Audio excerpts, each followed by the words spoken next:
So my name's Jim, I'm the owner of Dynatrac, and this is Gerald. He's the owner of Saavy OffRoad. And Gerald, thanks for helping us with Codex. I mean, it's My pleasure, it's Jim. a big project, and it's been a real tough job for a short period of time, lots of things happening. So you guys, coming in here and stepping up and help us with the suspension is a big deal. I really want to do this project with you. We've done a few projects recently, they've all come out really well. And I just think very highly of Saavy. You guys win races, and even if you don't win, you finish races. And I think that's testimony to the quality workmanship that you guys do and the amount of attention that you give the project. So we want to do something with Codex here that was a little bit of a step up from maybe what a typical overlander might want to do, but we want it to be in step and resonate with a lot of the more hardcore off-roaders, right? So I think when I look at overlanders, a lot of them are graduating slowly, but they're moving up into more capable equipment, and we got to have suspension to go with a good solid drivetrain. It's going to be pretty bulletproof. Reliable for overlanding is perfect. Right. And that's what you need. And good ride quality. Right? Yes. Even if I'm overlanding, yes. I like to keep up my pace. No, you want to be able to have a nice pace comfortably. Right. Not going to be race car pace. If it's going to be a nice, everyday, daily driver, comfortable car, truck, Jeep. Right. The front of the JT is pretty well established because you can use the JL parts. Right. But the rear is a different story. Okay. So that's why we try to make sure that when we do the front, we get the best of the stock valving, the best closest to the spring rates that we like. Yeah. And just make sure it's bumped out right so that handles the bumps well. Yeah. And the back though is a little different. It's all new suspension, a 4-link, almost parallel arms, and it creates a little difference because no one really makes springs that will handle the weight or non-weight of the rear of the vehicle. So, we had to do some little changes to make it so that it was capable. Well, I expected we'd evolve this thing because it's so new. And you guys had great experience with the Gladiator, more experience with Gladiator than anybody else. I mean, you guys had the first truck out there and got the first, up at bat to modify it and race it.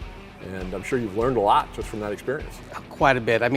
So we did King of the Hammers, and then we've done a couple races down in Baja, and the wheelbase is a real advantage on the JT, the Gladiator, and but we've got extensive shock treatment and suspension changes on that in comparison to this. Though with the front on the Gladiator that we race is the same front that's on here. Okay, that's great. It's a long arm, Rock Krawler long arm that they have it figured out already. So, instead of me inventing the wheels, I'll use somebody that has it done already. Right. And it fits perfectly with the Dynatrac ProRock XD60. It fits perfect. Good. Don't have to do any changes at all to it. Awesome. And in the rear, that's your JT axle. It's done. We didn't have to do anything hardly to it to make it fit. Great. So, that's great. I'm really excited about to see how this is actually going to run. Yeah, me too. We'll do a little shock tuning. Tuning, but otherwise, I think it's going to be fantastic. That'll be good. And I think we wanted to make the suspension in this car attainable by an ordinary guy, right? So we didn't want to cut the car up too much. It is a long arm in front, but we felt that was important, because you had some factory brackets tear off during some races. Yes. So by going long arm, we're putting new brackets on there, and they're tougher, stronger, and more welding on them than the factory would normally do. So it gives us a little more durability and peace of mind too. Oh yeah, and better travel. Yeah, I can tell you from experience that factory brackets will not last at Baja 500 or San Felipe because they tore right off. Right. So when we put the Rock Krawler brackets on, we hit stuff that normal cars would just tear off the front end, and it lasted. So good. We're excited about it, and I think it'll fit good on the Codex. Right. And I know Fox was nice enough, so we couldn't get a 2.5-inch shock in time for this, so they were nice enough to give us a 2-inch shock and set us up with that.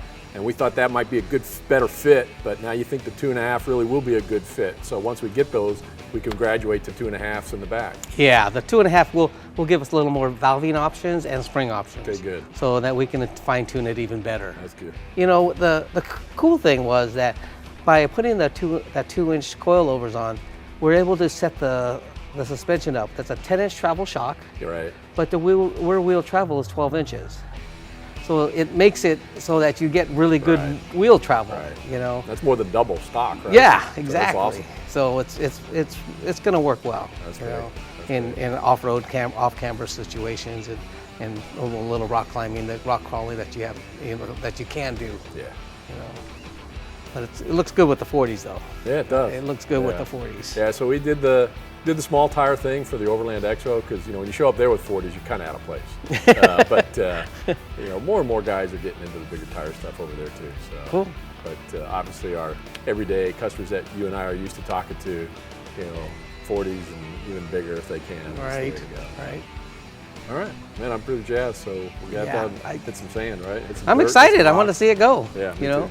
too. Me too. So we'll see. All right. Thanks, Joe. Appreciate all your help. Thanks, man. Thank you.